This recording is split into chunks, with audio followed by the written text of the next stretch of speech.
Welcome to Agency Acquisitions and Exits, the podcast where we uncover the real stories behind buying, selling, and scaling agencies through M&A.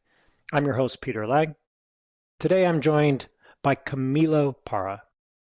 He created an agency called Brainpower. He's an entrepreneur who started his agency in 2020, slightly before, but 2020 became real, and used it, like many agency owners do, as a launch pad for bigger opportunities. Camilo has already engineered an 8-figure exit for one of his clients, which we share in great detail, and getting the ability to advise on multi-million-dollar deals before he was even given the opportunity to acquire his first business. He started like all of you, knowing nothing about it, but over a short period of time, learned what he needed to learn, had the right mentors, was in the room, and then went full throttle to making this a reality for him. He shares his journey, key lessons from M&A negotiations or collaborations, and how agency owners just like you can leverage A for massive growth. We're going to really focus on his successful SBA-backed acquisition, and it's going to be a treasure trove of key lessons and examples. So let's dive in. Camilo, my friend, thank you so much for joining me. Happy Wednesday, Peter. Very excited, very excited. Thank you so much for the opportunity. Well, you did what most people, especially people who are learning about M&A, dream about. You are a founder, an entrepreneur, you got multiple investments, and you've done deals. And we're going to unpack those today. But before we get into transactions, which are the reasons why people are listening, tell me how you started Brainpower and kind of what was your intention with what you're building, and take me to the course and take me along the journey that got us to where we're at today. Yeah, so the story about brain power started after a tiny, very, very minuscule exit out of the first agency that I ever started. And the things that it was there was a guy that I used to work with at Brain Power at my class, at my first love. And we hit it off the park. And we're like, dude, one day we're gonna work together. And one day came. One day he called me out like, hey, I just learned about this company, the supplement brand in Amazon, and they want me to do their marketing and they want me to expand them to Shopify, but I don't want to do it unless you do it with me. I'm like, let me see the project. That sounds pretty cool. He sent me the project. I'm like, dude, let's do it. Let's do it. And the thing's like, okay, but this is just one project. It's like one of those things that like, I'm never doing this again. And then they present one to you, and like, here we go. And we worked so well on that project, and that's how Brain Power was born. But the thing about Brain Power since the inception of Brain Power is that we always said Brain Power is going to be a stepping stone into everything that we're going to do that's going to make us like real money. So Brain Power is going to be here to just pay our bills, to open up windows of opportunity. And so far it's completed its mission. It's doing it very well. Well, so you've always seen Brainpower as like the stepping stone, this enabler. When did you realize it was a launching pad for bigger plays? And what were those bigger plays? So I always sort of hoped that it would become a launch pad. So it was one of the things that just threw it into the existence, and I guess it just materialized along the way. Especially because one time, and this was like 1 year into Brain Power, my business partner and I, we got invited to speak at a cruise, because we were the only people in the space. Because we went to a Shopify space. They're like, hey, we help brands expand from Amazon to Shopify. So we became the Shopify guys because we're the only ones doing what we did at the time, and we sort of still are. And in that show, it was a 7-day cruise, very long cruise. It was a Wednesday, and we found ourselves sitting outside looking at the ocean with $2,000 in our bank account and saying, damn, if we don't do something, we're going to go out of business. We're going to have to take people off of payroll. And we had an insane member join our team, who is now actually our partner in Brain Power. And coincidentally, we're having that conversation of like, okay, dude, you're gonna have to take that account. I'm gonna have to take that account. We're gonna have to go back into the weeds. Within 10 minutes of us having that very painful conversation, we get an email from Stripe. And the email said, "Hey, you just got approved for a $10,000 loan." And they're like, "Let's do it. Let's do it. That's how we're gonna keep brain power alive." So that was like a very pivotal moment because we got the loan, we accepted the loan, we got the money into the bank account, we were able to pay everyone's payroll. And during that cruise, we actually closed the two biggest accounts that we had closed at that moment. And that sort of gave us a lot of breathing room to understand, okay, we can actually make it happen. Like there's definitely something here. We just have to understand what type of game we're playing because we were I've come from a background, so I'm from Colombia, and I don't come from any money whatsoever. I come from very, very humble beginnings, and that showed with my mindset. I mean, I used to bat very, very low. I used to, and I still do it. Sometimes I notice that I still do. I like massively underprice myself. So at Brain Power, one of the biggest reasons why we're going to go out of business is because we're doing so much work for such little money, such tiny thin margins, and then we close the deal. So like, okay, we can actually close an $8,000 deal, and that was like to us, we're like, whoa, like something changed here. And then COVID happened and I learned about acquisitions. For over 2 years, I went through my lines.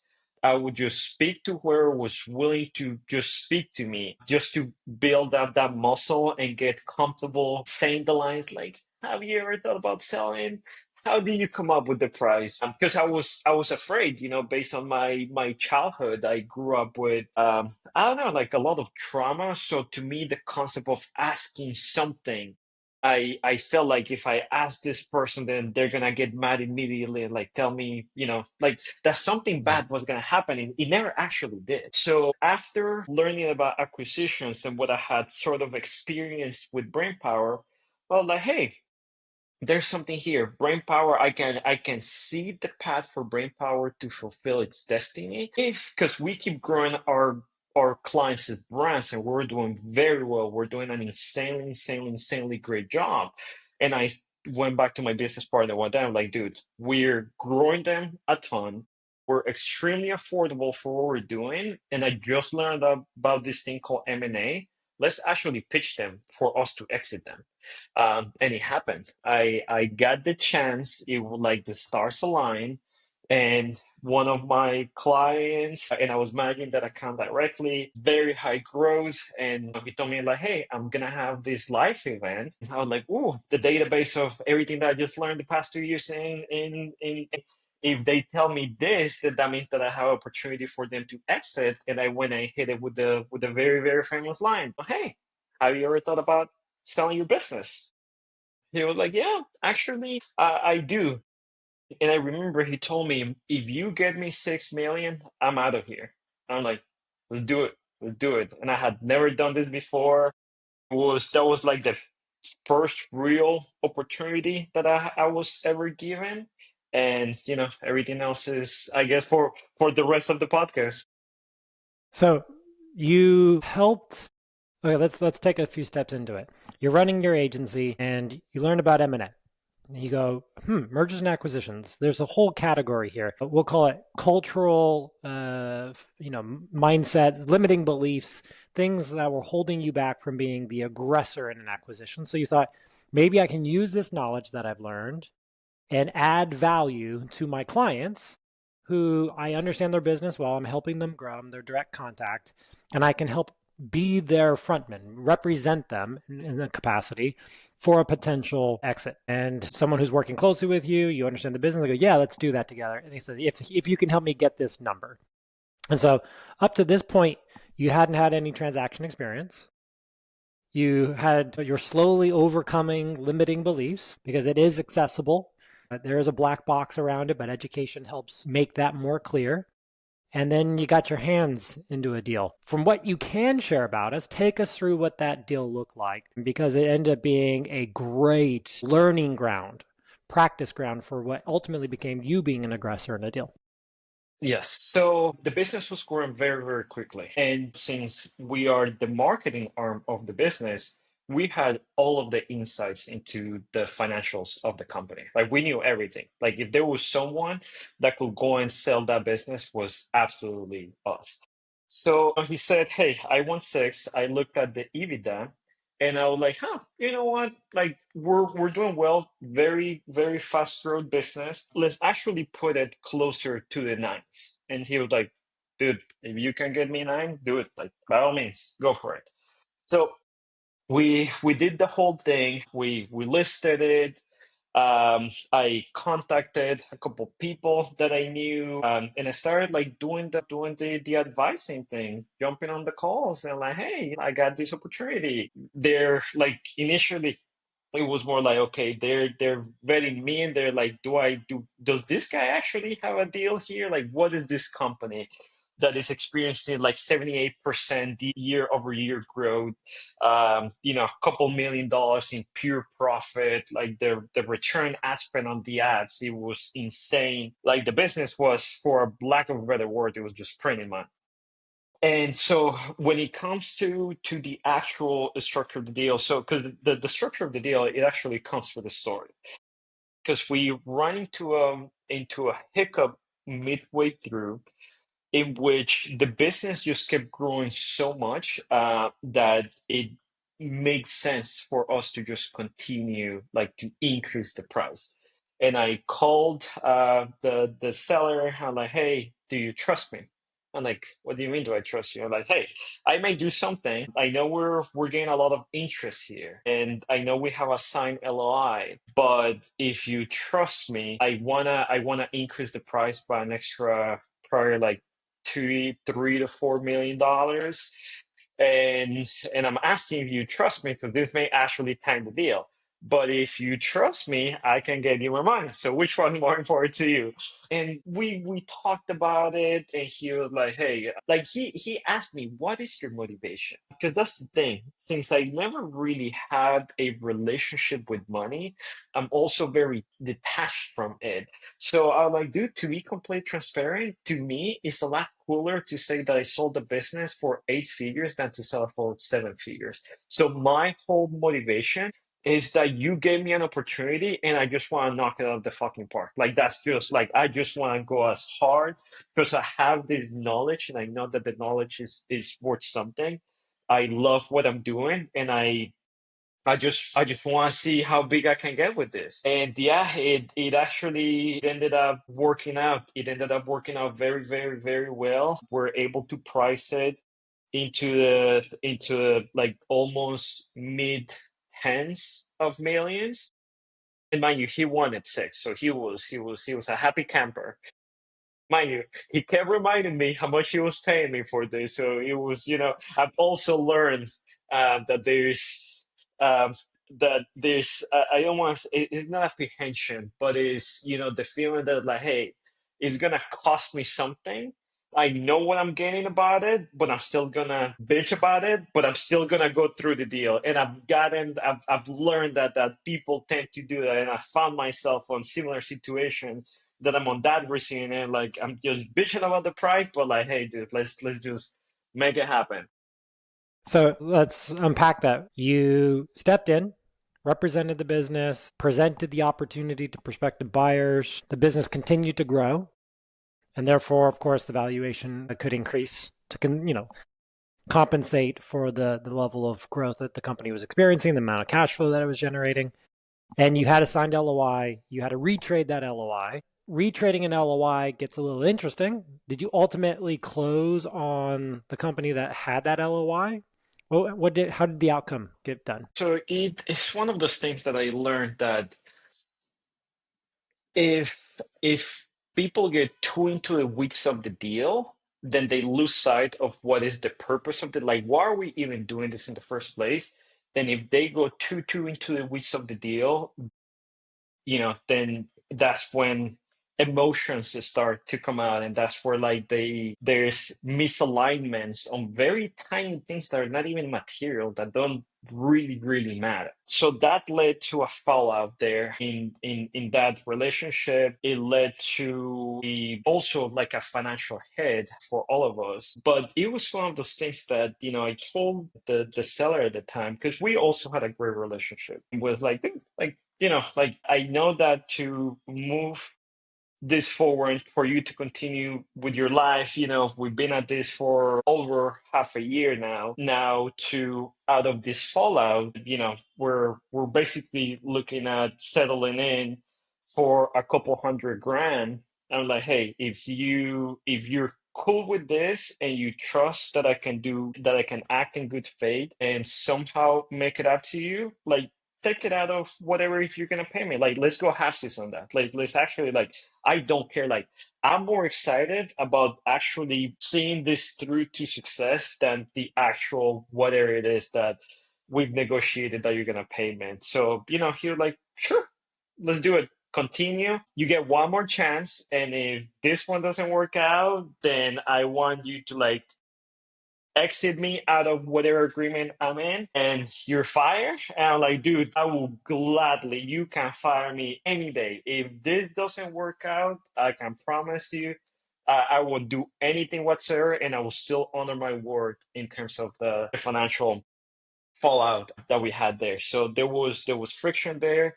It didn't really have any meaningful outcomes, but it led to what it ended up being, a successful, a very very successful outcome, once I was able to, you know, for lack of a better word, save the deal, save face, because the seller always trusted me. He believed that I was active in good faith, and by then, we had negotiated so much that, like, okay, I know what he wants. So if I can get the other party, whoever they are, if I can get them to agree to this and this and this and this, which was a significant portion in cash. They also mentioned that they wanted, like, if he was cool with just keeping a portion in equity, and like extremely reasonable terms. If I could get them to agree to that, he will be happy. And if they're cool with it, then awesome. Let's get a deal signed. And yeah, it was really crazy, because I was like, "Hey, this is, if you guys want access to the deal, this is exactly this is basically what we want." We jumped on like, it was 2 to 3 calls. It wasn't that many calls. And that was another thing that I learned, that if I'm able to build a really good relationship with all the parties, and it's all like good energy all around, the negotiation will be relatively smoothly. But if we see each other as, you're buying something, you're selling something, and we're in opposite sides of the table, because in theory we have opposite outcomes, like we want different things from here. You want to pay the least, we want to make sure that you pay the most. If we're able to align in what's like important, and like, "Hey, let's actually get to know each other as people. Let's make jokes. Where do you live? Where am I living?" You know, and it also worked out very well that the representative of the company that ended up helping us close on the deal, he was very close to my age.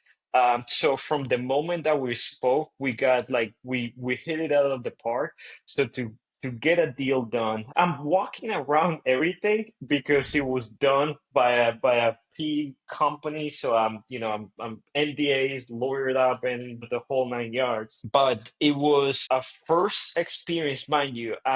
It was a first realized experience, even though I had already, put in a lot of reps going on micro acquire. I talked to a guy selling a toilet paper company, and I'm like, "How do you come up with the deal? How do you come up with the price? What is the rate? What is the EBITDA? What are your sales channels?" And then I spoke to a lady selling plants. And then I ended up flying it was the middle of the US.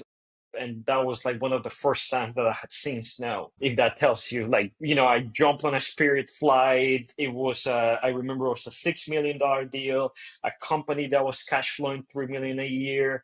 It was such a weird operation, and that also made me aware, like, there's just so much money to be made. This is like people are just making stupid money out there. This guy in the middle, but nowhere, and what he did is that he managed inventory for eBay. And eBay, when you return something to eBay, sometimes eBay cannot do anything with it. So they try to liquidate it for pennies on the dollar, or they just try to like dispose of the inventory. Sometimes it's cheaper for them to just dispose of the inventory. So somehow he found a way to get all of that inventory, and he created a system that would recognize, okay, this item, it sold, the buyer returned the product, now it goes back to eBay, so I'm going to scrape that listing, relist it again automatically, and then just try to sell it again, out of that. In like, he was making 3 million in pure profit, and I flew to see him, and that was one of those, like, built a great relationship with the guy, and I got my first repetition. So like at that point, I was really building my confidence. I'm like, hey, um, 3 million, like, because he wanted 6 million. Like, okay, we'll do it if you like. And I try to structure. I'm like, dude, I don't have 6 million. I don't even have like a million. I don't even have 100 grand in my bank account. So like, and that those are the things that like sparked up. How do I structure a deal? What can I ask that the person is not gonna be mad? But why are they gonna be mad? No one's ever gonna be mad. Just make them an offer. They take it or they don't take it. And then those were like, by putting all those very early reps, even though nothing materialized, it was what allowed me to have all of the confidence to then go and pitch, a tens of $1 million deal to a major company. And after 3 calls, secure a deal that when I presented it back to the seller, to like, dude, let's do it. Let's sign it. Let's do it. Let's get it done. It's so important to highlight, Camilo. That takes so much bravery. Thank Like you. the amount of we say when we say reps, right? At the end of the day, 20 conversations can get people to feel comfortable with a little bit of the M&A activity. Like if you talk to enough sellers, enough businesses, that's really good. And you don't need to have capital to buy businesses. There's acquisition lending. We'll talk about how you use that coming up. So your own financial balance sheet doesn't directly influence whether or not you can move forward with an opportunity. More EBITDA, actually, the easier it is to finance. So, like the fact that you went into it and said, I'm going all in on this. And I think I remember when we were in person, like, I'm going all in on this. This would have been something like maybe September of 2022 when like I felt the energy you were creating around this new North Star, and this is the thing you were going to focus on. And then to go out there and get rejected at scale and in person, like putting yourself out there just means like you are going to create a positive outcome. So first, again, really important to highlight, it is not just bravery, but it also shows your own fortitude, your own desires, and your own discipline, and you get rewarded for that. And in the world of acquisitions, it's just sales. So you're going to get rejected more times than you close, and it's a part of the game, and it fed and supported you well. So Camilo, great work, man. Thank you. Yeah, and I remember being on that Spirit flight. I pulled up my computer and then just going over like the lines, like watching the videos, like what am I gonna say to this guy? So yeah, thank you for that. But yeah, it was, and it just fun for some reason. And this is something that I tell people, because to your comment, I see it on a different perspective. That yes, there's a one, it will fall under the sales category, but I tell people it's really weird because negotiation, even though it's a major part in sales, is a lot easier for me than to actually sell something. Like at the agency, at Brain Power, I was never able to sell anything. Like you put me in front of a lead, dude, we ain't closing that lead. Like we're not gonna go anywhere. We actually had my business partner. That's why I actually became partners with him, because he knew and I knew that I didn't have to jump on any sales calls. That's I funny. hated pitching. And like having to, which is such a weird frame of mindset, because it's, like, where do you draw the line between sales and negotiation? I can negotiate a deal any day and I love it. Ask me to pitch a service for my agency, dude, we're not gonna close that contract. It's not gonna happen. The art of negotiation is a whole thing, but it's collaboration, not negotiation. And Camilo, you have the Yes. temperament of collaboration. You have the temperament of let's figure out how to get this done. It's not one person dictating to the other terms. It's what's the good outcome from all parties, and let's figure out how to collaborate to get us there. And that's a mature deal maker approach. Collaborate, not negotiate. And you articulate that zone of fairness, right? Keeping it within Hmm. the pendulum can swing in either direction of a deal. It could be either very pro buyer or pro seller. And at various times, depending on the topic, it's going to lean into things that are contentious or have more material effect for one party or the other. And being able to counter that weight and that swing and get everyone back to like normal, middle, this is why we're doing this is an art and it's a skill. And you've demonstrated that really well. And at this stage of your journey, you're transitioning from business entrepreneur and operator, right? Building things, expanding it, to advisor, getting your hands into something that is material, seeing all the component parts, and now transitioning to acquire. If you're ready for it, I'd love to spend some time on this because I think it's just like the next level of your development that people can get a lot of value from. So explain this. Let's bookend. You're done with this transaction advisory. Great outcome for your former client, both on the agency side and as you as an advisor. You got compensated for that. You rewarded for creating a great outcome. It had all some other complexities in it, that's for sure. But now you said M&A is an interesting thing. Yes, you were looking at all sorts of boring businesses, creative businesses, product businesses, but you bought an agency, Camilo. So Yes. growth through acquisitions. Tell us about this. Yeah. So to start there, because you mentioned September 2022. The next section of the podcast now, and the next story is the acquisition, is massively, massively influenced by you. When we had that conversation in that kitchen, that you told me, dude, solve all your problems through acquisitions, like every single one of them. Like if you need more people, acquire something. You need technology, acquire something. You need cash flow, acquire something. So, I became, that saying, like, to a man with a hammer, everything looks like a nail. Everything looked like a nail. And my hammer was M&A. Now, moving forward, I was able to have a successful deal. I had a little cash in my pocket. I had a ton of knowledge that forever will change the course of my life. This literally, my life was like this, and then poof, M&A. And then I got the bug of like, okay, let's solve all my issues through acquisition. Peter told me I can solve all of them, and it's very, very true. So I started small, which is the opposite of what I would recommend anyone. And you just mentioned it, which is very true.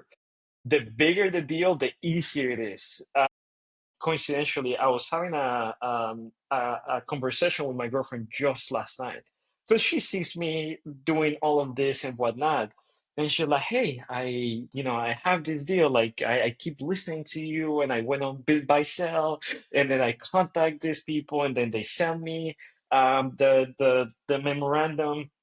And she's like, "Oh, the like." I'm like, "Hey, do you want? It's your deal. Like, don't let me, but can you share the details with me?" And then she told me like, hey, she showed me the numbers, and it was for 300 grand, and the EBITDA was around like 100 grand. And the same thing, I told her this literally just last night, because she was like, well, if I acquire for 300 grand and I use the SBA, then I'm gonna have to come out of pocket like 10%, and I can absolutely do that. And I'm like, don't look at a deal for what you can afford. That's probably the opposite of what you want to do.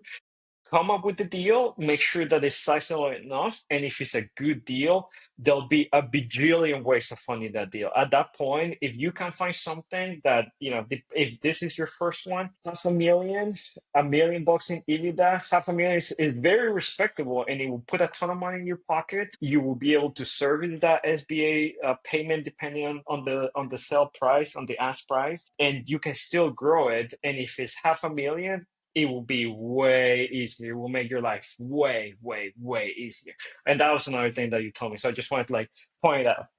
But yeah, so in terms of my actual deals, not my girlfriend's deals, I tried starting small, and I actually started small. I acquired a telehealth platform on Acquire. It was cash flowing, just a couple here and there. I think I was doing like 100 grand a year. I had a very long term vision. I still do have a long term vision for that. This is a 10-year plan, and I'm 2 years in. But major disclaimer, and the same thing that, very parallel to the thing with my girlfriend. If you acquire something with the intention of growing it, because it's not already cash flowing, and I told this literally the words that I told my girlfriend. One, you're grossly underestimating how much work is going to take you to actually grow it. And two, you're grossly overestimating the amount of money that you can make on it. Because if it's already not making money, dude, if you think that you're gonna come and magically just make this just pump money out, you might as well just go and acquire something that's making money.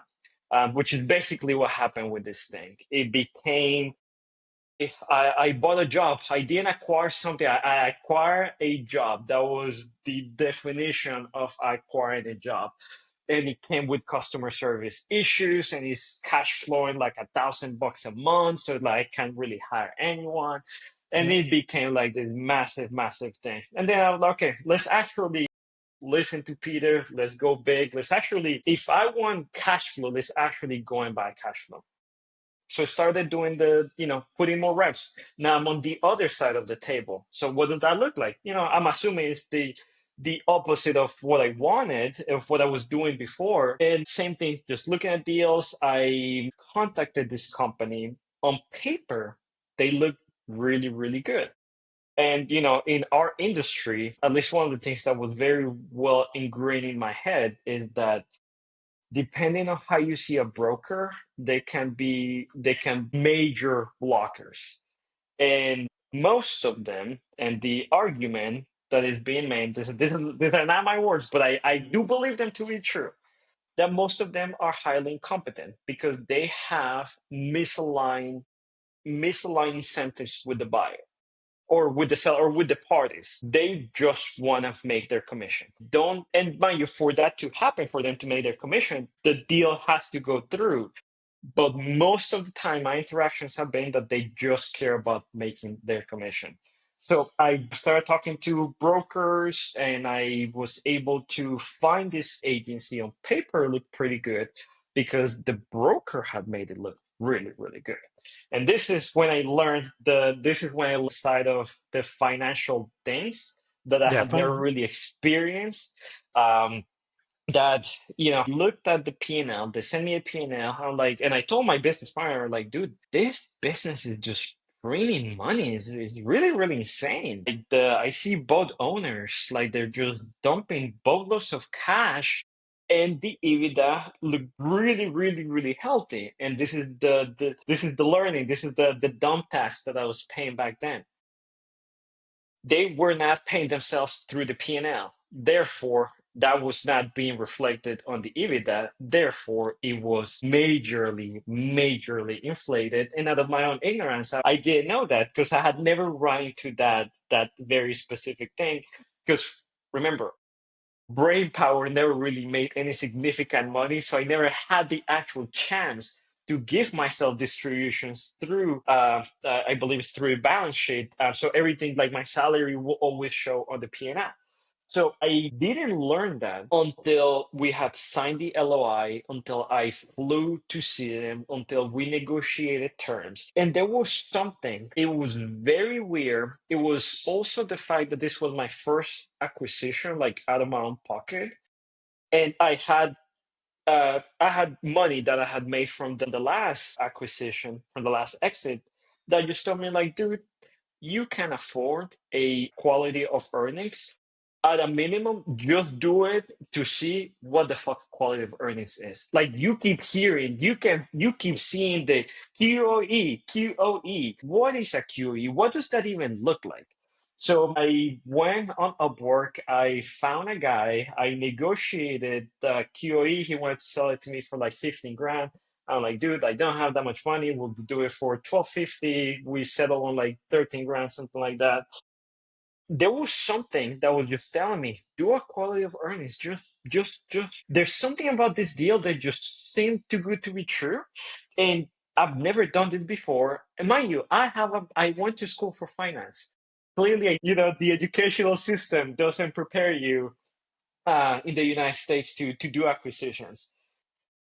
Yeah, lo and behold, what I expected it to be around 600 grand or less worth of EBITDA, it ended up being 130 something thousand when everything was said and done. Because also, since we're financing everything through the SBA and we're sending them paperwork and whatnot, the revenue had dipped substantially. So it was one of those things that went back to the parties, explained the situation. Through that, I truly learned the value of negotiating. If I'm negotiating, and as you position, because it's truly like you're gonna see the evolution from like me learning what is negotiation from me learning what is actual collaboration.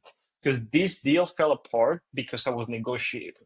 It fell apart when I unknowingly I was negotiating with the broker. I was not negotiating with the seller. I was supposed to be having conversations, and I vouch for us to have conversations like, hey dude, let's actually talk through this. Like, hey, yes, you want me to send an email, I'll send you the email, explain all my rationale why we have to make an adjustment in all of this, but let's actually like sort it out, let's communicate. And he never wanted to do it. So it was very with the broker, they want their commission, they don't necessarily care if the deal goes through or not. So it was something that it ended up falling out.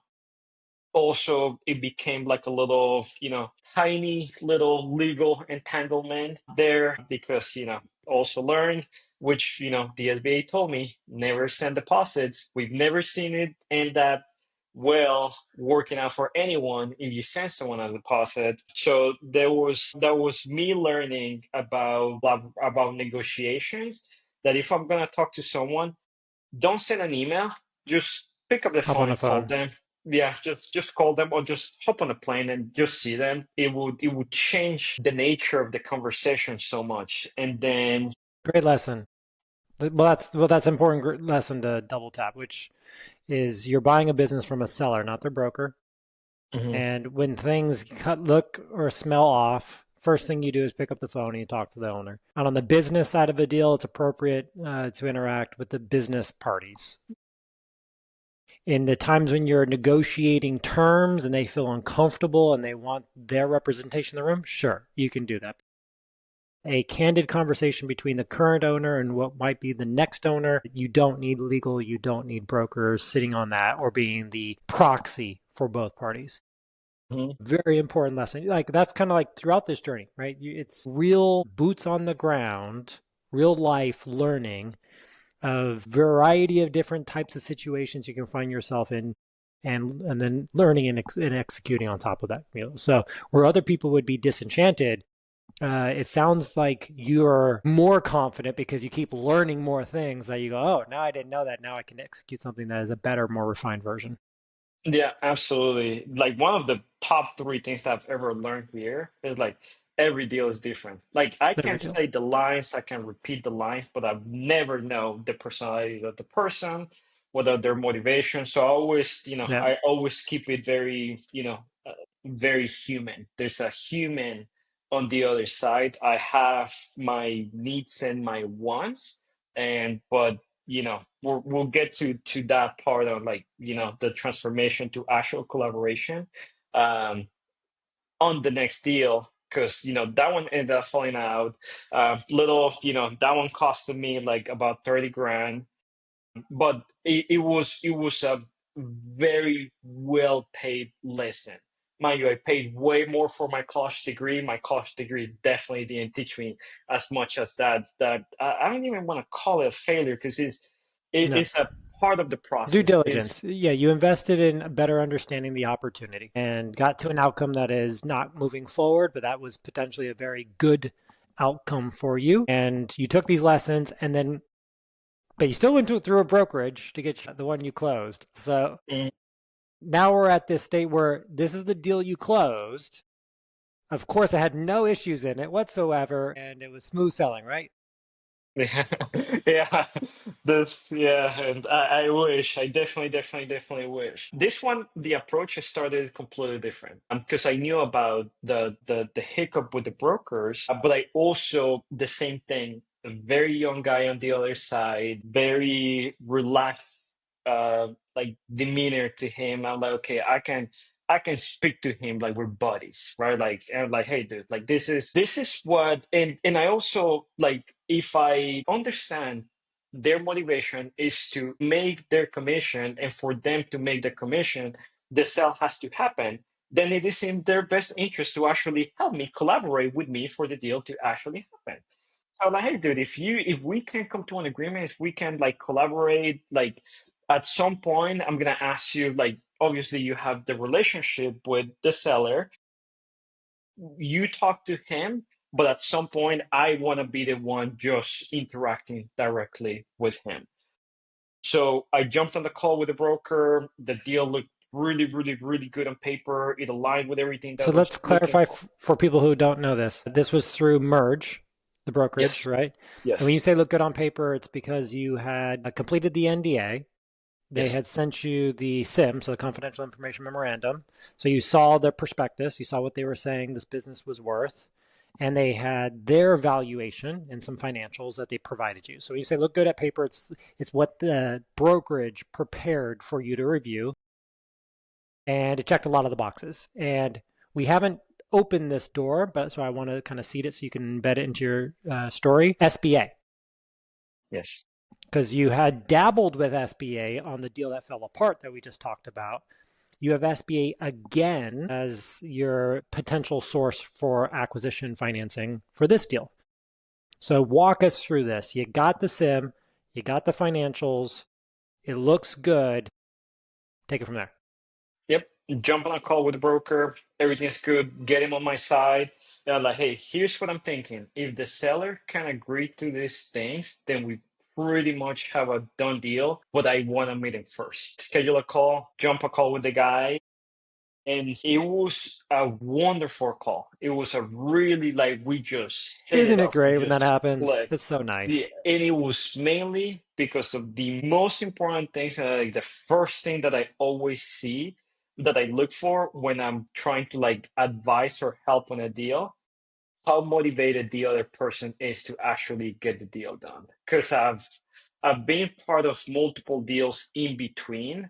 There was this one $35 million deal in which everyone was like super duper pumped except for the seller, and the calls were just like dragging. And mind you, he was also making like really, really, really good money. I'm like, dude, then why are you selling? Like, why are we doing this? And then at some point, he was like negotiating against himself. Like, he was telling me, like, hey, I don't want you, like, if you find people that are interested, like, I don't want you to find more than 10 people. I don't remember exactly what it was, but I went, I'm like, dude, you negotiate. Are you aware that you're negotiating? You're actively asking me to do something that will hurt you in this process. If you don't want to do this, like you don't have to do this. Long story short, I jumped on a call with the seller, realized that he was very motivated because he was the typical story. I love what I do, decided to make it a business. But now that I made it a business, I realized that I cannot do what I actually love doing because now I have to go and run the business. So I don't want to do this shit anymore. I actually don't want to run the business.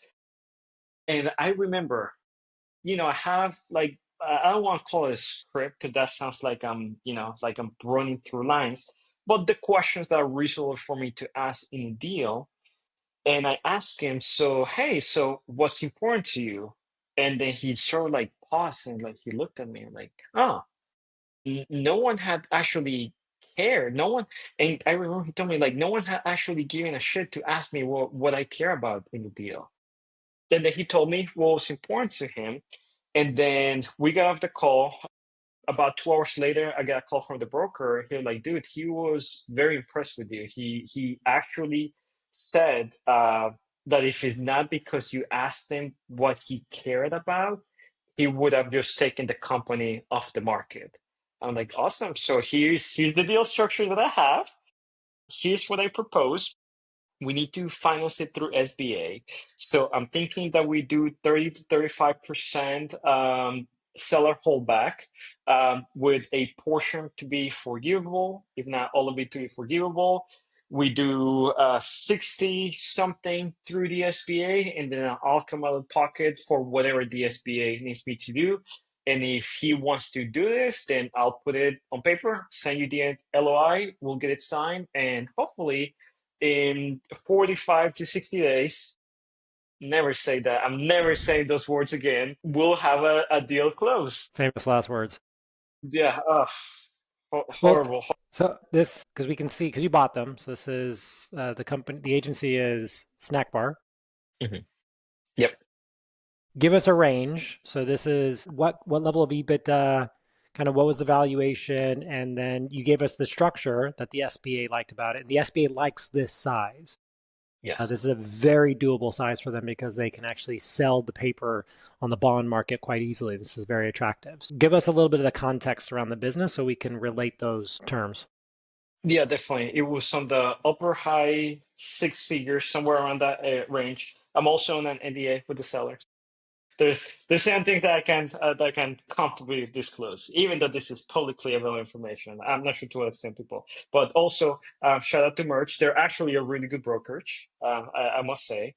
Uh, yes. So what the SBA actually really liked about this deal, it was how much the seller was holding back. Because one day, midway through the deal, they called me and they said, hey, you were going to inject a couple $100,000.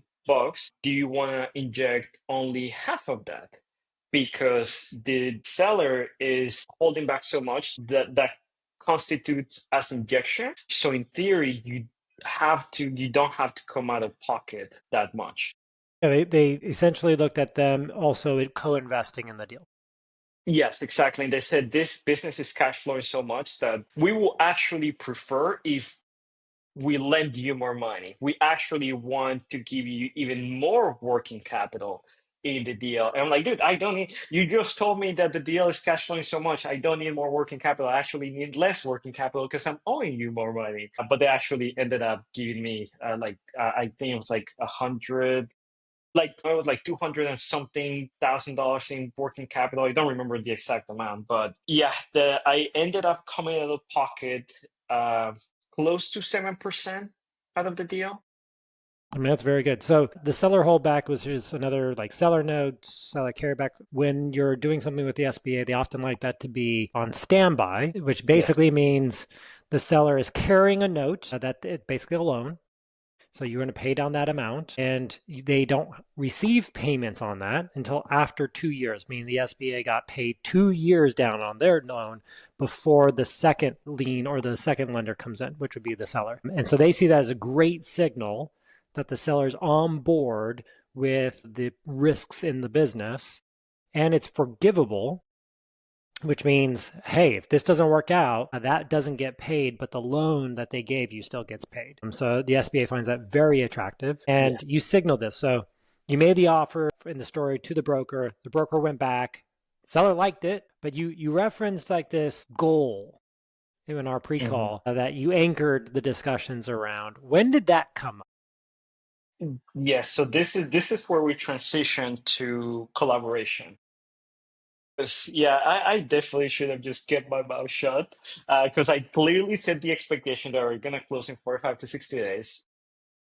what happened was is that, out of all the paperwork that the SBA requires, tax transcripts for the last 3 years. The IRS, being the IRS, they didn't process the tax transcript for one of the years. And we're like, okay, well, we need them to process that. And the seller called them, okay, sure, we'll get them processed. It's gonna take 2 months, maybe 3 months to process. I'm like, oh my God, this is painful.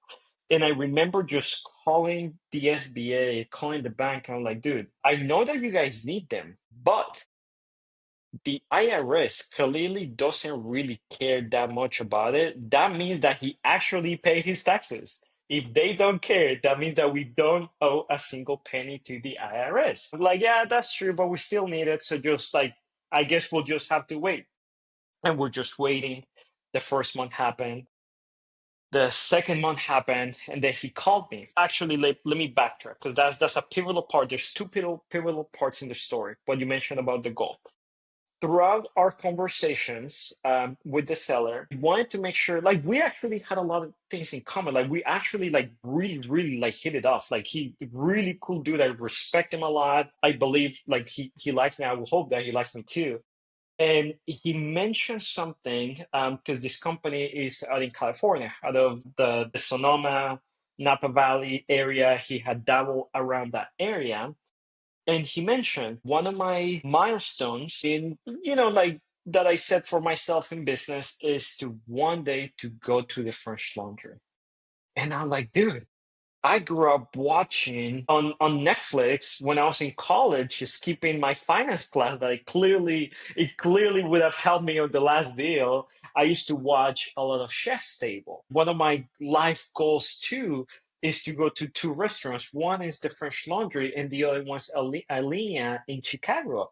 So actually, we're not doing this. Our goal is not to close on the deal. Our goal is to close on the deal so we can go and celebrate at the French Laundry. Let's actually make that the milestone. Let's make that where we're working stores. And we got like super duper aligned on that. And we're like, okay. And, we just kept like repeating back to each other. We're going to make it to the French Laundry. We're going to go to the French Laundry, which is one of those things that if we actually put the deal to the side and we focus on like the future and what's important, it helped us a lot. It Yeah. definitely helped us for what happened thanks to the IRS. So he called me one day, and then I can hear in his voice. He's like, "Hey, man, I've been thinking about it, and time is going by. We're not getting the transcripts. I'm not necessarily sleeping." And I told my wife, and I told my mom, I don't know. I'm having second thoughts. I don't know why this is happening, and if this is a signal, if the deal is not going through, and if we're getting stuck right now. I don't know if this is a signal. I don't know if the deal is supposed to fall apart. I don't know if I'm supposed to like realize that this is Reading the not for tea me. leaves of the deal and trying to see what his Yeah, insecurity is being expressed I- as. exactly. He said like I don't know if this is supposed to benefit you. I don't know if it's supposed to benefit me. But at a minimum, our relationship was built on collaboration. He mentioned at a minimum, I want to like make you aware of it. And I have a medical condition. Through my journey, understanding my medical condition, I came across a very transformative book by Ryan Holiday that is called The Obstacle is the Way. And if you hear the title, that's basically the whole premise of the book. And I told him, actually, that may be one perspective. My perspective actually is that we're going through this not as you versus me, but for both of us to learn how to collaborate together. And that if we're able to actually work through this, then let the deal happen. Then the deal is meant to happen. So the obstacle is the way. This thing that just got put in front of us is actually what we're meant to figure it out together so the deal can happen and we can actually go and have a really nice dinner at the French Laundry. And it clicked. He was like, dude, that gave me a lot of confidence that just re-energized me on the deal. Let's make it happen. Fuck it, let's do it. Let's actually make it happen. We put some life back into the deal. Coincidentally, like 2 weeks later, the IRS came through and we were able to close on the deal. And now we had our very delicious meal at the French Laundry 2 months ago. Wow. So let's quickly touch on a few things. One, you went from no experience, entrepreneur, to advising on a big deal and making progress on that. Then you went to do your own deal, go through SBA, going through a lender that is backed by the SBA to do that, and then successfully traversed uncertainty in the deal, your first acquisition formally. And now, post close, you celebrated, changed the life of this owner, and are done doing M&A for the rest of your life, right? Oh my God, I can't. I'm actually counting the days to the next one. I cannot do the next one actually because of the bank. They told me not for 8 months. Like, we want to see you actually grow this business. All right, cool. Just, I'll be back. I'll be back on 8 month and day one. I'll be back. So take us back to Camilo right before that deal. You had a lot of lessons. What are one or two key lessons that if you could go back in time and give yourself a heads up, what are the two things you got to tell yourself to make sure you have a better outcome? Because you still got good outcomes, but even better outcomes. Yeah, definitely understand what's important for the other person and make sure that we align on something other than the actual deal.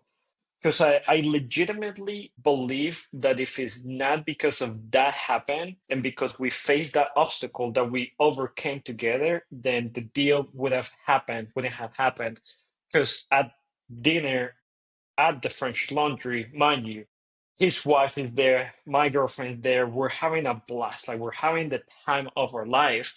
And he pulls me to the side and he tells me, dude, what you told me that day, it was very meaningful to me. I turned around and I told my mom that, and she told me that like you have to do the deal with like it sounds like this guy, he has a good heart. Like you have to continue. So making sure that I see the other person as human and that they also want something out of that. Like I think it's by Dale Carnegie that like if you can give other people what they want, you can get anything that you want.